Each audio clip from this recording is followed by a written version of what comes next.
중등차 온라인 예배에 오신 여러분 환영합니다. 사도신경으로 예배를 시작하도록 하겠습니다. 전능하사 전지를 만드신 하나님 아버지를 내가 믿사오며 그 외아들 우리 주 예수 그리스도를 믿사오니 이는 성령의 잉태하사 동정녀 마리아에게 나시고 본디오 빌라도의 고난을 받으사 십자가에 못 박혀 죽으시고 장사한 지 사흘 만에 죽은 자 가운데서 다시 살아나시며 하늘에 오사 전능하신 하나님 우편에 앉아 계시다가 저희로서 산자와 죽은 자를 심판하러 오시리라. 정령을 믿사오며 거룩한 공예와 성도가 서로 같은 것과 죄를 사하신 것과 몸이 다시 사는 것과 영원히 사는 것을 믿사옵나이다. 아멘.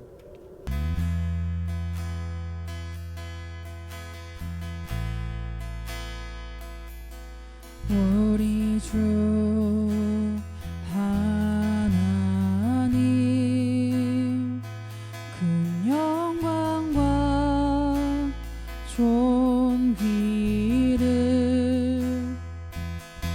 받기에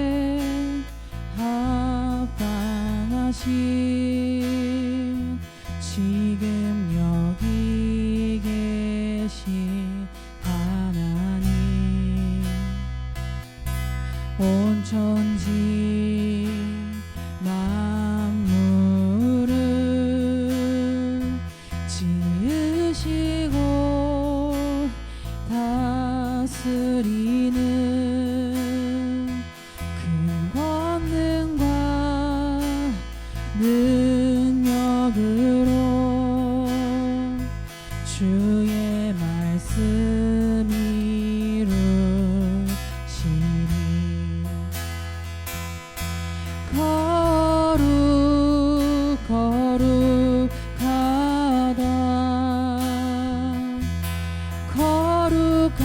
거룩하다 주 하나님 곧 전능하시니여 하나님 나라의 만에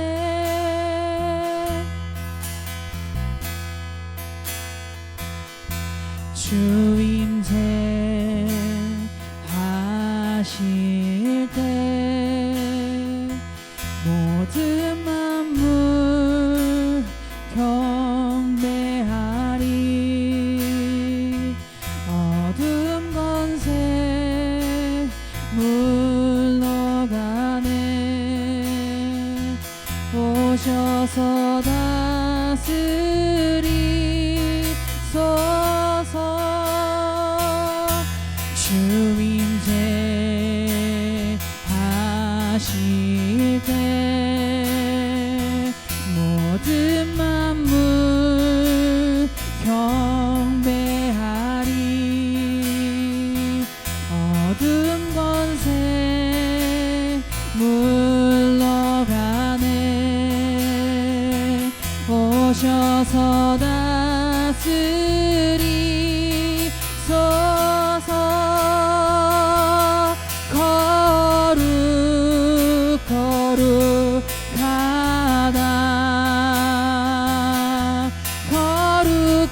거룩하다 주 하나님 곧 전능하시니여 하나님 나라의 만에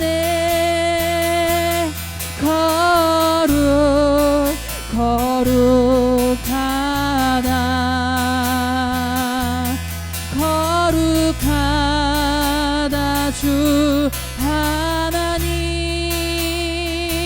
곧 전능하시니여 하나님 나라의 만에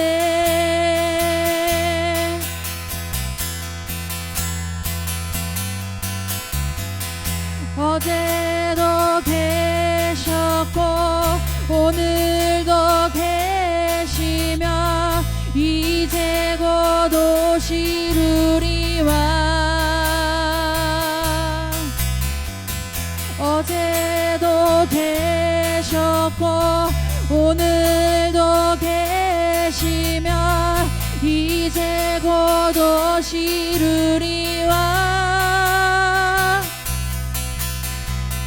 어제도 계셨고 오늘도 계시며 이제 곧 오시르리와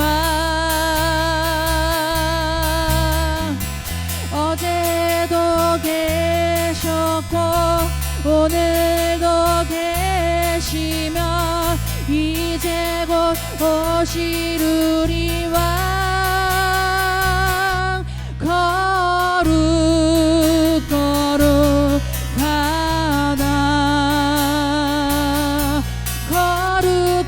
거룩하다 주 하나님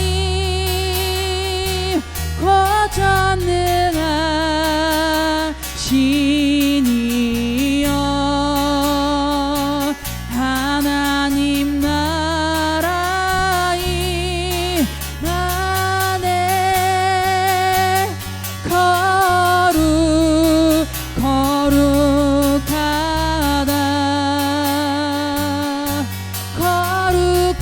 거룩하다 주 하나님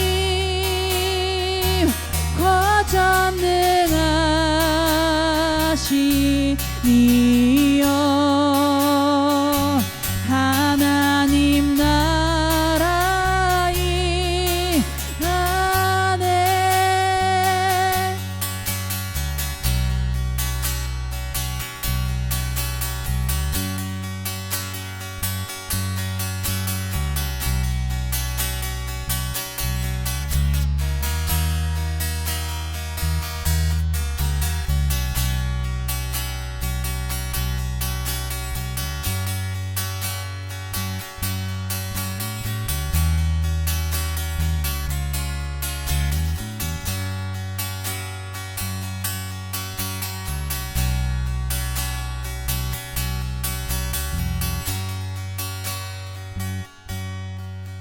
광고 시간입니다. 오늘은 오프라인 예배가 진행되는 날이므로 퀴즈앤과 줌을 실행하지 않습니다. 오늘은 퀴즈앤과 줌이 실행되지 않습니다. 두 번째 광고입니다. 우리가 계획한 프렌드데이 나 혼자라도 간다는 11월 15일로 연기되었음을 알려드립니다. 그리고 장소는 최종적으로 뚝섬 유원지로 결정되었음을 여러분에게 알려드리고자 합니다. 꼭 그날 함께해서 누구든지 함께해서 그날 우리 함께 교제하는 시간을 가졌으면 좋겠습니다. 오늘 선포해줄 하나님의 말씀은 레위기 5장 3절에서 6절 말씀 또한 17절에서 19절까지의 말씀입니다. 함께 읽겠습니다. 만일 부지 중에 어떤 사람의 부정에 닿았는데 그 사람의 부정이 어떠한 부정이든지 그것을 깨달았을 때에는 허물이 있을 것이요 만일 누구든지 입술로 맹세하여 악한 일이든지 선한 일이든지 하리라고 함부로 말하면 그 사람이 함부로 말하여 맹세한 것이 무엇이든지 그가 깨닫지 못하다가 그것을 깨닫게 되었을 때는 그 중 하나에 그에게 허물이 있을 것이니 이 중 하나에 허물이 있을 때에는 아무 일에 잘못하였느라고 자복하고 그 잘못으로 말미암아 여호와께 속죄를 드리되 양떼의 암컷 어린 양이나 염소를 끌어다가 속죄제를 드릴 것이요 제사장은 그의 허물을 위하여 속죄할지니라. 만일 누구든지 여호와의 계명 중 하나를 부지 중에 범하여도 허물이라 벌을 당할 것이니 그는 네가 지정한 가치대로 양떼 중 흠없는 순양을 속건제물로 제사장에게로 가져갈 것이요 제사장은 그가 부지 중에 범죄한 허물을 위하여 속죄한즉 그가 사함을 받으리라. 이는 속건제니 그가 여호와 앞에 참으로 잘못을 저질렀음이라. 아멘. 여러분 중에 초콜릿을 좋아하는 사람이 있을 겁니다. 그런데 오늘 전사님의 설교를 들으면 여러분은 초콜릿을 못 먹게 될 수도 있습니다. 여러분 초콜릿 100g 중에 여러분 놀라지 마세요. 곤충의 파편이 약 60개 이상이 들어간다는 거 여러분 알고 있습니까? 뿐만 아닙니다. 여러분 그 100g 중에 여러분 쥐털이 하나 이상은 꼭 있다는 것 여러분 알고 있습니까? 물론 우리나라는 초콜릿 만드는 과정값은 깨끗하니까 그런 일이 별로 없을 거예요. 하지만 이 초콜릿이 만들어지는 이 원료를 우리가 가져오는 거잖아요. 초콜릿이 우리 가운데 있는 게 아니니까 원료를 가져오는 그 재배하고 이 원료를 가져오는 과정 가운데 굉장히 많은 이 불순물이 들어간다는 사실. 어쩌면 이 눈에 보이기에는 깨끗해 보이는 초콜릿이 우리가 자주 먹는 이 초콜릿에 우리는 의심을 가져봐야 합니다. 뿐만 아니에요, 여러분. 아이스크림 여러분, 유통기한이 없는 것을 알고 있나요? 놀랍습니다, 여러분. 유통기한이 없습니다. 그래서 아이스크림을 판매하는 사람은 혹 여름에 아이스크림 판매하게 되지 않더라도, 잘 팔리지 않더라도 걱정은 안 한대요. 왜냐하면 다다음에 그 다음에까지 유통기한이 없으니까 마음대로 팔 수가 있기 때문입니다. 여러분, 그런데 여러분, 아무리 아이스크림이 얼려져 있다 하더라도 그 겉껍질에 여러분 사람 손이 타거나 아니면 여러 가지 오염물질이 묻을 수 있는 확률이 있잖아요. 이것이 몇 년 지나다면 당연히 이 포장지에는 굉장히 좀 안 좋은 상황들이 올 수가 있는 거겠죠. 우리 눈에 깨끗해 보인다고 하더라도 그거에는 온갖 세균이 묻어 있을 가능성이 높습니다. 여러분, 그런데 조사님이 왜 이런 이야기를 할까요? 바로 오늘 조사님이 이야기할 이 두 가지 예배 중에 이 속죄제가 조사님이 앞에 설명한 그것과 맞닿아 있기 때문입니다. 우리 눈에는 깨끗하게 보이고 우리 눈에는 그냥 괜찮아 보이는데 별것 아닌 것처럼 보이는데 라고 생각되는 이 초콜릿이나 아이스크림이 사실 그 실상을 보면 더러운 부분들이 있는 것처럼 여러분, 우리 삶 가운데는, 우리 주변 가운데는 생각보다 많은 우리가 죄를 지을 요소들이 있습니다. 우린 그냥 평범하게 살아가는 것처럼 보이지만 뒤돌아봤을 때 그게 죄였구나라는 것을 깨닫게 되는 순간들이 분명하게 있을 겁니다. 지금은 잘 모를 수도 있어요. 그런데 시간이 조금만 지나면 내가 그때 죄를 지었구나라는 생각을 할 수 있는 때가 있을 겁니다. 여러분, 그런데 하나님께서는 이 율법이라는 것을 우리 가운데 주셨거든요. 이스라엘 사람들에게. 근데 율법은 정한 것과 부정한 것을 하나님께서 알려주시는 기준점이었습니다. 그래서 이 정한 것과 부정한 것 때문에 이스라엘 백성들은 이 하나님이 부정하다고 하는 것을 죄로 여겼기 때문에 그것을 안 하고 오직 정하다, 깨끗하다라고 생각하는 것들만, 하나님이 명하신 그것들만 행하려고 노력을 했습니다. 그런데 여러분, 사람이 살다 보면 나도 모르게 이 부정한 것을 내가 집었거나 만졌거나 혹은 내가 어떠한 것을 행할 수가 있거든요. 사람이 완벽하지 않으니까. 그런데 모를 수가 있어요, 여러분. 왜냐하면 너무 일상적으로 나도 모르게 그게 돼버리는 거니까. 고의가 아니라 일부러 한 게 아니라 자연스럽게 어쩌다 보니까 그러한 것들을 행했을 때가 있다는 겁니다. 그런데 그때는 그 당시에 몰랐다가 나중에 그 사실을 알게 되면 부정한 것이니까 당연히 죄가 되겠죠. 그때에 여러분, 이 속죄제를 하는 것입니다. 이 속죄제는 내가 지금은 모르지만 나중에 죄를 깨달았을 때, 그리고 혹은 내가 고의로 죄를 저지르지 않았는데 어쩌다 보니까 죄가 나에게 온 경우, 이런 것들로 인해서 하나님께 나를 용서해달라고 이야기를 하는 겁니다. 지난번에 알려주었던 이 번제와는 조금 다른 모습을 하고 있는 겁니다. 이 속죄, 속이 용서하다는 뜻이거든요. 그러니까 어차피 속죄가 죄를 용서하는 제사라는 뜻인데, 그런데 성격이 조금 다른 것이죠. 지금 이 속죄는 내가 몰랐거나 혹은 또는 이제 내가 부지불식 중에 어쩌다 보니까 나도 모르게 그것이 되어버린 것, 그 죄가 나에게 씌워진 것에 대해서 내가 용서를 구하는 겁니다. 예를 들면 이스라엘 백성들은 절대 시체나 죽은 것을 만지지 않게 되어 있었거든요. 그런데 나도 모르게 동물의 시체가 뚝 떨어졌습니다. 그리고 그게 내 몸에 닿았어요. 그러면 내가 원하지 않았지만 나는 부정한 사람이 된 겁니다. 그래서 이 부정함을 씻기 위해서 속죄를 한 거예요. 혹은 내가 어쩌다 보니까 내가 그때 당시에는 죄를 지은 줄 몰랐지만 후에 죄를 지었다는 걸 깨달았을 때 어떤 죄든 하나님께 나아가서 용서함 받는 것, 그것을 여러분 이 속죄제라고 합니다. 그런데 오늘날에는 이 속죄제의 의미가 우리에게 어떻게 올 수가 있을까요? 속죄제의 의미는, 오늘날 우리에게 보여주는 의미는 하나님께서는 어떠한 작은 죄라도, 어떠한 일상의 어떠한 죄라도 우리가 깨끗하게 용서함 받기를 원하신다는 겁니다. 이 속죄제는 사실 좀 억울한 죄일 수도 있어요. 그리고 누군가에게는 너무나 작아서 내가 이것을 죄라고 인식하지 못하는 것일 수도 있습니다. 여러분, 정말 여러분 큰 죄라고 생각하는 것, 뭐 살인, 강도 이런 것들, 훔치는 것 이런 것들은 여러분 바로바로 여러분도 잘못됐다는 걸 알고 회개했을 겁니다. 그런데 여러분, 정말 작은 죄라고 생각했던, 내가 죄라고 여기지도 못했던 것들이 이니까 여러분 회개를 안 했을 거 아닙니까? 맞잖아요, 여러분. 그런데 내가 그 죄를 깨달았다는 것은 정말 작은 죄였지만 내가 깨달았다는 건 나중에 알게 된 거잖아요. 그런데 하나님은 그러한 죄라도 너희가 지금 너희 눈에 보이기에 아주 작은 죄, 그리고 혹은 너희가 그 죄를 짓고 싶지 않은데도 억울하게 지었던 죄더라도 어떠한 죄의 모습이라도 하나님 앞에서는 깨끗하게 너희가 회개해야 한다는 것을 알려주고 싶으셨던 겁니다. 그래서 우리는 이 속죄제의 의미는 우리 가운데에 하나님이 말씀하시는 모든 죄, 우리가 알고 지은 모르고 지은 그리고 작은 죄라고 여겼던 그 모든 것들을 하나님께 나와 회개해야 한다는 것을 우리는 배워가야 합니다. 그리고 알고 그것을 실천해야 합니다. 자, 이 속죄제는 특이한 면이 있습니다. 바로 이 죄 지은 사람에 따라서 제물이 달라진다는 겁니다. 우선 제사장 혹은 이스라엘 전체가 하나님 앞에 죄를 지었을 때는 무엇을 바쳐야 하냐면 바로 이 수송아지를 드려야 합니다. 그리고 족장 정도의 사람이, 그래도 힘이 있죠. 이 정도의 사람이 여러분 이 죄를 지면 염소를 바쳐야 하고요.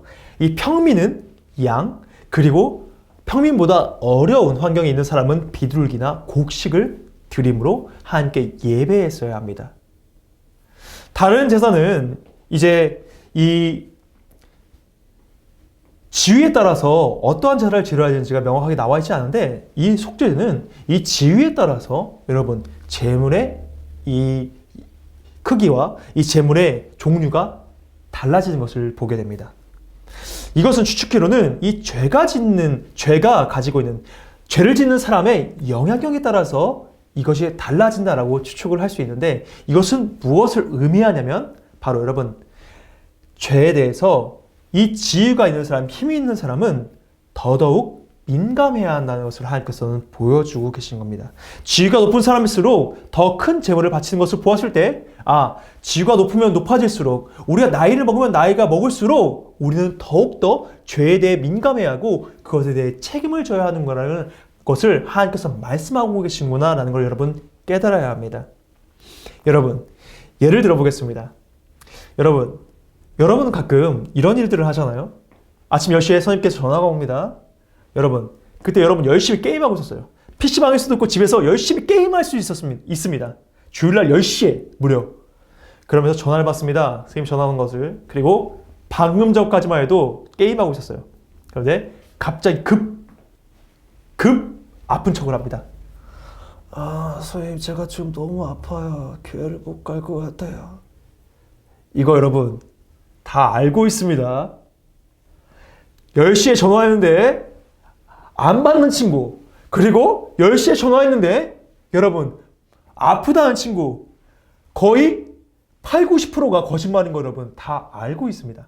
뿐만 아닙니다. 지금 막 풀 메이크업을 했어요. 지금 거리에 나가면 누구도 날 못 알아볼 거라는 자신감이 있어서 그런지 모르겠지만, 그렇지만 여러분 10시에 전화가 옵니다.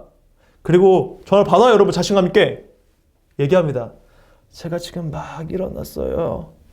여러분 이거 다 알고 있습니다. 여러분 지금 친구 만나러 가고 있는데, 지금 풀 메이크업 했는데, 나가 거리를 돌아다니고 있는데 그렇게 전화하면서 여러분 지금 막 일어났다고 거짓말하는 거 다 알고 있습니다. 여러분. 그럼 선생님이 얘기하시죠. 그래, 근데 너 꼭 온라인 예배 들어야 돼. 그리고 너 다음 주엔 꼭 와야 된다. 이런 얘기 하십니다. 그러면 여러분 자신감 있게 얘기하죠. 네, 알겠어요. 이렇게 하고서 끝나버리잖아요, 여러분. 그런데 여러분은 그러면 안 되지만 그럴 수 있어요. 100번 1000번 생각해도 그러면 안 되지만 그랬다고 칩시다. 그런데 여러분, 전사님이 10시에 전화를 받았습니다. 처장님이 다급한 목소리로 얘기하는 거예요. 전사님 어디세요? 지금 설교하셔야 되는데 어디세요? 전사님이 이야기합니다. 저 오늘 못 갈 것 같습니다. 여러분, 이러면 어떨 것 같아요, 여러분? 난리가 나겠죠? 온 선생님들이 전화를 엄청나게 할 거고, 심지어 담임 목사님도 전사님한테 전화할지도 모릅니다. 여러분, 이건 엄청난 일이에요. 왜냐하면 여러분과 저는 이 책임의 수준이 다르잖아요. 전사님이 예배 안 나오면 어떻게 돼요, 여러분? 이 말도 안 되는 상황이 펼쳐지는 거잖아요, 여러분. 전사님이 다음 주에는 꼭 갈게요, 이렇게 얘기할 수 없잖아요, 여러분. 이거 미친 거잖아요. 지금 상황이 말도 안 되는 거거든요. 그러니까 여러분, 이 지위에 따라서 책임을 지는 것, 이것은 아마도 여러분, 지위에 따라서 책임을 지는 것은 당연한 일일 겁니다. 하나님은 이 지위에 따라 책임을 지는 것을 죄의 문제에서도 그렇게 생각하신다는 겁니다. 여러분이 나이를 먹으면 먹을수록, 신앙이 오래되면 오래될수록 여러분 죄에 대해서 둔감해질 겁니다. 한번 내가 죄를 지은 것을 회개했고 내가 회개 기도를 자주 했기 때문에 나는 이제 괜찮을 거라는 생각을 할 수도 있습니다. 나는 초등초 때, 나는 유아초 때 많이 울면서 나는 회개 기도도 했고 예수를 믿었어. 나 이제 괜찮아. 나는 이제 깨끗해 라고 여러분 착각할 수 있습니다.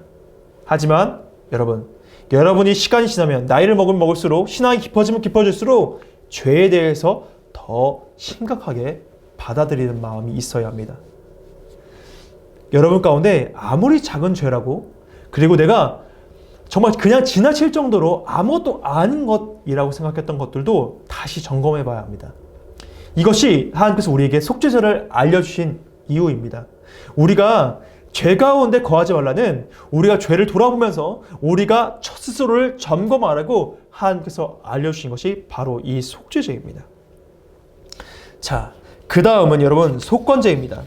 이것 또한 죄를 용서해 주시는 건데, 이거는 성전, 즉 교회에 해를 끼치거나 혹은 다른 사람에게 해를 끼쳤을 때 다른 사람과 이 교회에게 그 손해를 배상을 하고 하나님께 예배하는 것을 의미했습니다.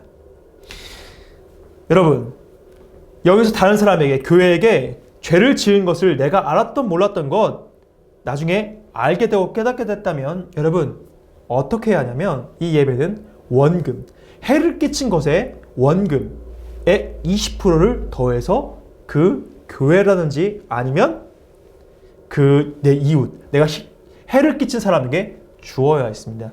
그리고 여러분, 그것으로 끝나는 것이 아니라 하나님께 순양을, 이거는 지위고하를 상관없이 누구든 가난하더라도 순양을 하나님 앞에 드려야 했습니다. 이것을 무엇을 의미하냐면, 여러분, 하나님께 회개한다고 해서 끝나는 것이 아니라는 겁니다.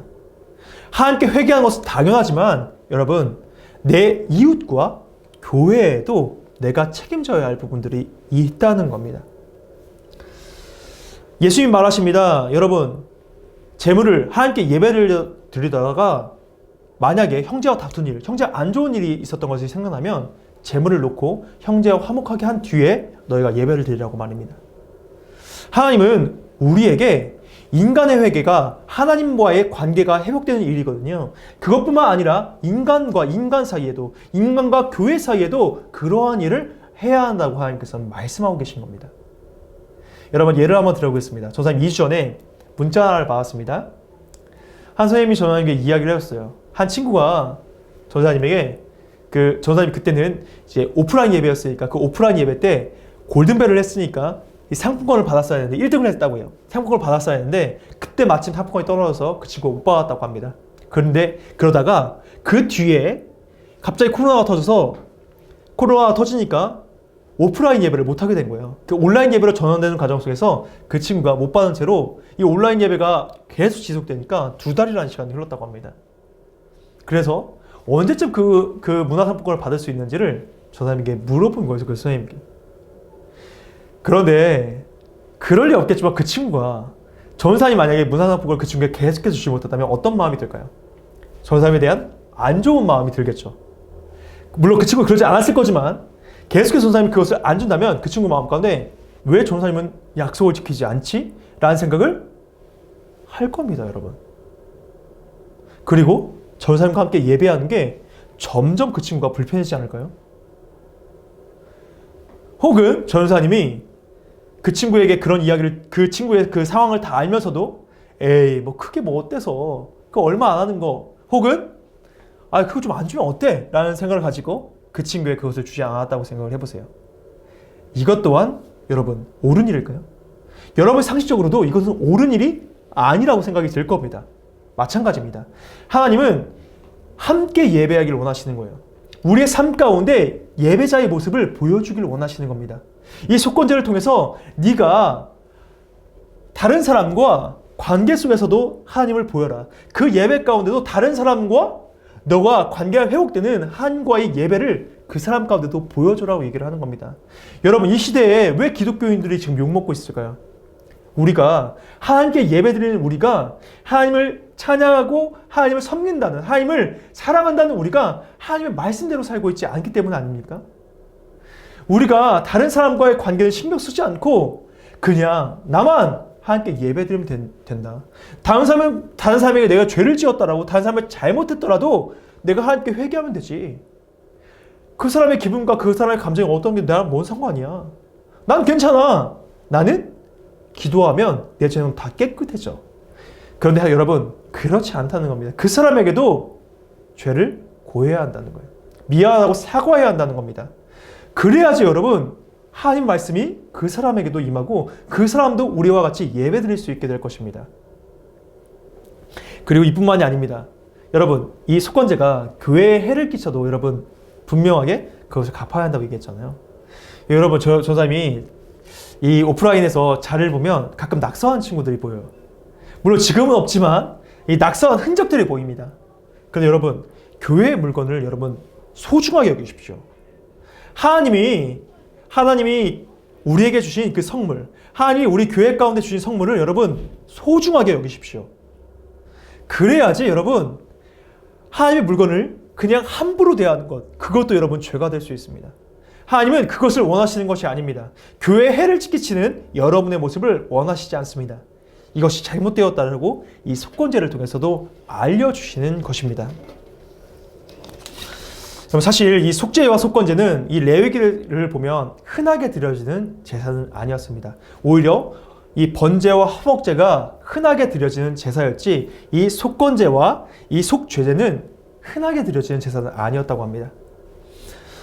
전사님 보았을 때 이것은 속죄제는 내가 죄를 깨달아야 하고 또 자신이 죄를 지었다고 해도 이게 굉장히 좀 미비한 죄라고 생각을 했기 때문에 많이 드려지지 않았을 거라는 생각이 들었어요. 번제에서 모든 죄를 용서함 받았으니까 나는 이제 괜찮다는 생각으로 속죄제를 더 이상 안 드렸을 수도 있습니다. 하지만 하나님께서 원하시는 것은 죄의 민감성입니다. 내가 후에 아무리 지금은 작다고 해도 후에 내가 그게 좀 걸린다, 조금 마음이 안 좋다라고 하는 것은 여러분 모두 다 회개해야 합니다. 그리고 후에 내가 죄를 깨달았던 그 모든 것들은 아무리 작은 죄라도 하나님께 민감하게 회개해야 한다는 것입니다. 그리고 여러분, 아까도 얘기했듯이 점점 여러분의 신앙이 깊어질수록 죄에 대해서 민감하게 생각하세요. 한 번의 회개로 여러분 끝났다라고 생각하지 말고 내가 계속해서 나를 돌아보고 나의 신앙을 점검할 수 있어야 합니다. 또한 속건제를 통해서 하나님께서는 인간의 죄를 하나님께서 용서함을 뿐만 아니라 내 이웃에게도 내가 죄를 지은 게 있다면 용서함을 받아야 함을 알려주셨습니다. 또한 내가 혹시나 교회에 잘못을 했다 하더라도 내가 그 교회에다가 하나님께 용서함 받을 수 있어야 한다는 것을 여러분 속건제를 통해서 알려주신 겁니다. 물론 여러분 교회에 따로 그것을 얘기하지 못할 수도 있습니다. 그럼 여러분 감사헌금을 하세요.